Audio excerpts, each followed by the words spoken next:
Hi guys, it's Emily from Novel Novels and welcome to today's video. This is my Spoonies Readathon TBR 2024. So I decided that this year I'm going to be a bit gentle on myself.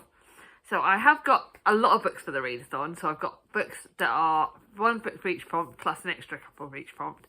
And then I'm going to show you the 3 books I'm going to probably add to the TBR in the second half of the month. Because I don't know if you guys know this, but for those of you that watch a lot of my videos, in my wrap up part 1 for the month, I always add about 6 to 7 books for the month. And what I've decided to do, just in case you don't ever watch that wrap up part 1, I thought I would show you the 3 books that I'm probably going to be adding to that TBR. So you may get to see it twice, I don't know. But I thought I would actually share them with you. So I've got a book for each. I've got the prompts, I've got the books, and I'm also going to be recommending some recommendations. There are, if you are still not decided on your TBR for the month, there are a lot of resources online for looking for books with disability. And myself and Kat are very happy to recommend other recommendations. Chatty from the Mad Chatter is doing a recommendations video for this. We're going to be having live shows. We're going to be doing some different things. And actually, I need to get my bum to set up the live show. The first live show is going to be on the 8th of May. And I can now formally announce that Olivia from Olivia's Catastrophe is our guest host. It's going to be on the 8th at 7 PM UK time. So obviously, I'd love as many of you to be watching. And Olivia's sister's going to be joining us. And yeah, we'll be talking about disability and things like that. But I wanted to share these books. I am really excited about the readathon. I'm really excited for those of you that are joining us. Like I said, you're participating if you just do one of the prompts. Obviously, if you do have a TBR, or if you're going to be doing any readathons, either do the hashtag or link myself or Kat from Breeze and Reviews in your description box or wherever you post. If you do it online, let me know. That'd be brilliant. So, here we go. First, prompt number 1 is to read a book written by an author with disability. So what I've decided to do for this is I'm going to be reading All the Little Bird Hearts by Victoria Lloyd Barlow, which is a book I think I bought on our last booktube, on the last booktube meetup. Yeah, I bought it on the last booktube meetup because I got my Ink 84 little bookmark that I got with it. This is a book that was recommended to me by Roz from Scally Dangly about the books. I'll be linking Roz's channel below. She's got great recommendations. But this was shortlisted. No, this was the Booker Prize long list last year. And I think it was up for another award last year. I can't remember which one. And this author is autistic, and she's written a book. It has had quite mixed reviews on BookTube, but I think it's going to be one that I really wanted to read because I do want to do good represent. My tongue is tired today, so I do want to read books with autistic characters in it. This is Sunday Forrester lives with her 16-year-old daughter Dolly in the house she grew up in. She does things more carefully than most people and is happiest amongst the plants in her nursery where she works. Her etiquette handbook guides her through the confusing social situations, and to escape she turns to the treasury of Sicilian folklore. The one thing very much out of her control is Dolly, her clever, headstrong teenage daughter. Into this world step Vita and Rollo, a glamorous couple who move in next door, disarm Sunday with their charm, and proceed to deliciously break just about every rule in Sunday's book. Soon they are in and out of each other's lives and homes, and Sunday feels loved and more loved and accepted than ever before. But beneath Vita's charisma lies a desperation and a certain entitled ambition to have a daughter just like Dolly, all to herself. Ooh, this could be intriguing. Other recommendations for this prompt are Agatha Christie, who had Dyscalculia. We've got Elle McNichol, who's another autistic author. And we have Ali McNamara, who is another autistic author.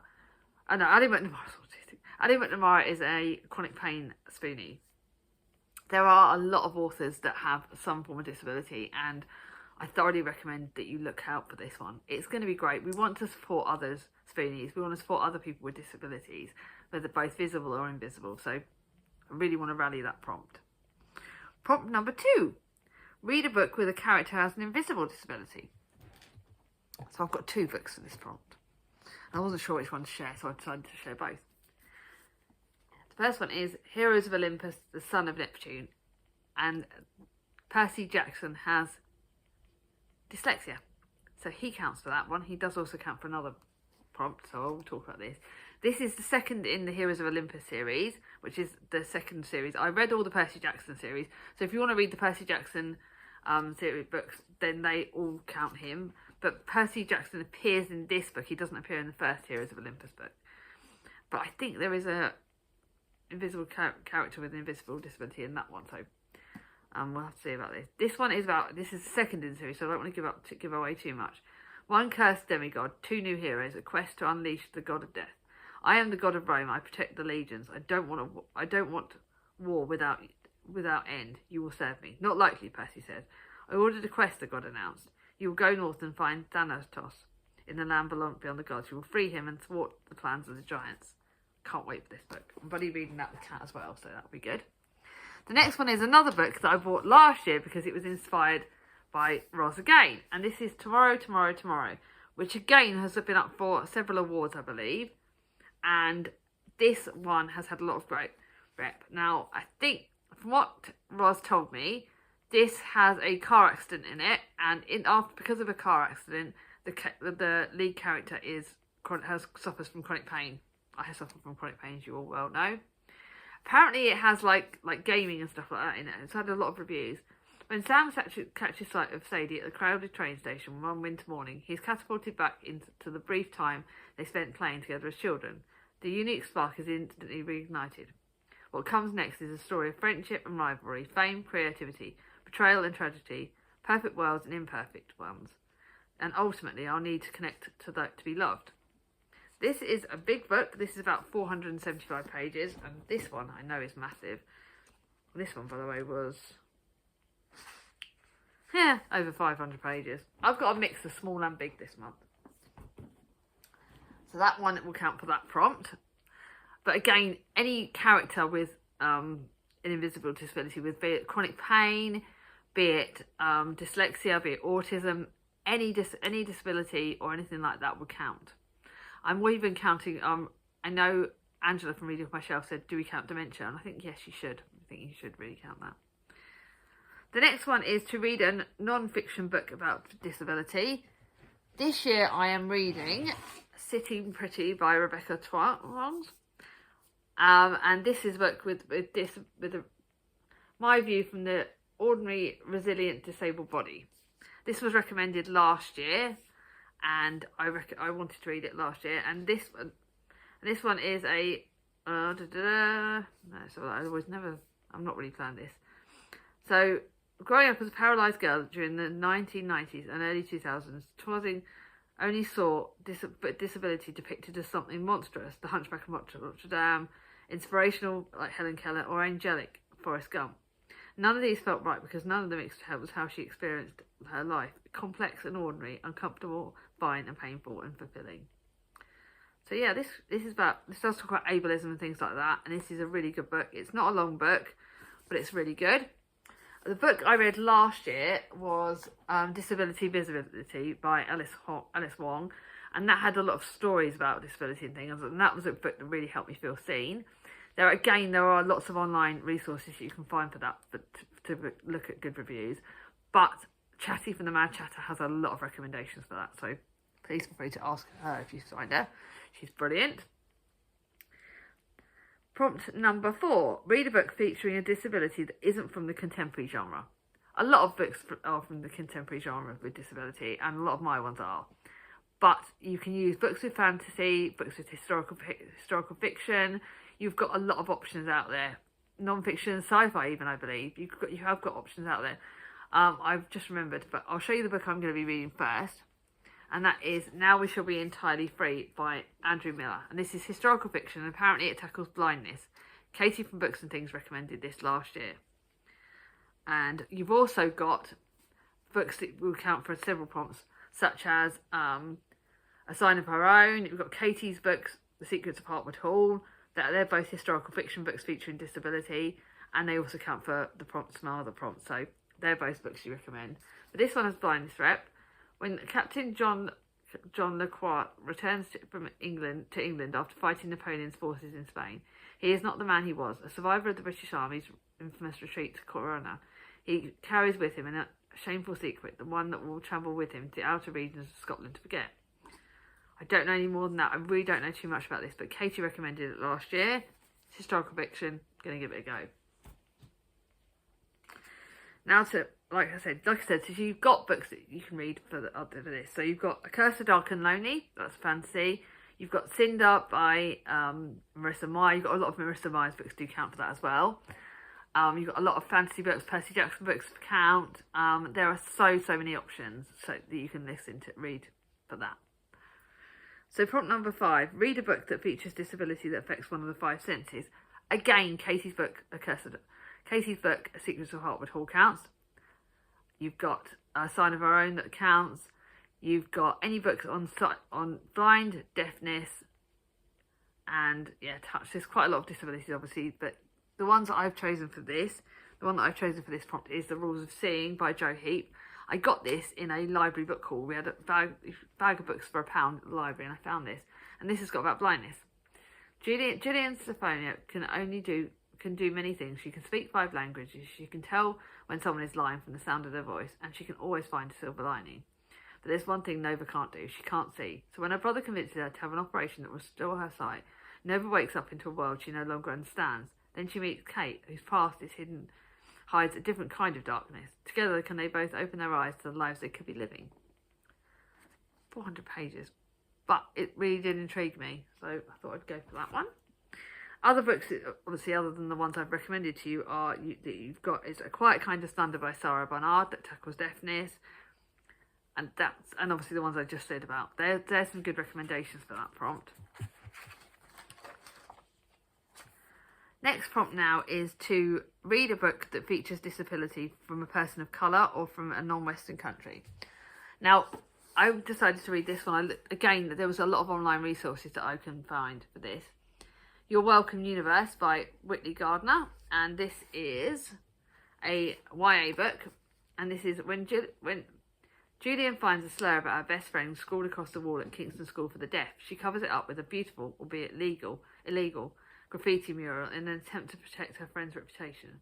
But then, as Julia's supposed friend snitches, the principal expels her, and her mum sends her to a mainstream school, where she is treated for an outcast as the only deaf student. This does look really, really good. So I'm really intrigued by this. Again, you've got, for that prompt, you've also got Get Alive Chloe Brown, or Take the Hint Danny Brown. They both count for that prompt. You've got one I cannot remember, the saucy books. There's some saucy books online that have got people of colour, and I cannot for the life of me think of the name of these books because I have gone completely, my mind has gone blank. I swear that's the menopause coming out. But yeah, there are some lots of good online resources for that. You can find quite a lot of good recommendations. I think there was a book, I will think. I'll try and link below. But yeah, there are some online resources. You've got some great books out there that you can use for that. And then the last prompt other than the group book is read a book with a visible disability. And my prompt before was read a book that features a disability from a person of colour or from a non-Western country. I forgot to say about the non-Western country because again there is a lot of recent resources out there. The next one is to read a book with a visible disability. I could have gone with a number of books, but I wanted to go with a book that would suit me, and that is A Wartime Welcome by Rosie Medden. And this is historical fiction, so you know I love historical fiction. And this has a character, an amputee. After the Blitz, she'll need to rebuild her life from nothing. Clemmy throws herself into volunteering with the organisation to help her and her sisters when they were homeless, the WVS. Though painfully shy, she is drafted in to help set up the British Welcome Club, aimed at easing American troops' integration into the English life. Then she meets squadron leader Dunning, who was shot down in the pit in the Blitz and has been left partially paralysed. So that would be good in rep for that. So that's one that I'm using for that. Another book that I found was 1001 Stars in You. That was what I read for that prompt last year. And that again has an amputee. But we really want to recommend books that will support people with visible disabilities as well this year. Then lastly, we've got our group book, which is The Secrets of Haven Point by Lisette Anton. This again, the group book will count for the prompt of fantasy, for a book that's not... Cat's going crazy in this. For a book that is not from the contemporary genre. This is a book that was really, really recommended to me by Chatty, and I also think the lovely Jack from Spread Book Joy recommended this book.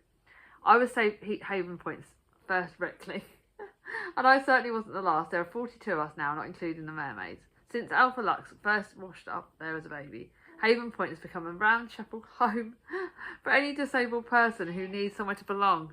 Sorry about the cat in there. Named after the way they make their life living on a wild shore, the Recklings spend their days looting from passing ships with little magical help from the mermaid clan and a lighthouse keeper with a kitten in his beard. But beyond the boundaries of Haven Point, danger lurks. It is only a matter of time before the Recklings are forced to decide what kind of future they want. So that will be good. Now, for the 3 books that I'm probably going to be reading in the second half, and I will be showing you obviously in the second half, so I'll talk more about them on my wrap-up part 1. But the first one is a book that I got on the last BookTube meetup, Cosima Unfortunate Steals a Star. This book will count for the prompt of book with a non-contemporary. And this is Cosima has spent her life at the home for unfortunate girls, a school where disabled children or children deemed to be different are sent, whether their families want it or not. So when Cos finds out that the explorer behind the Empire exhibition is plotting to adopt her and her friends, she plans a heist. They're going to steal the legendary star diamond from India. But as they start preparing for the day, Cosima finds herself drawing even closer to her one secret she always wanted to know, the truth about her parents. And this is the one I got a signed copy. Look, my signed copy. And I don't think this is the one with the star.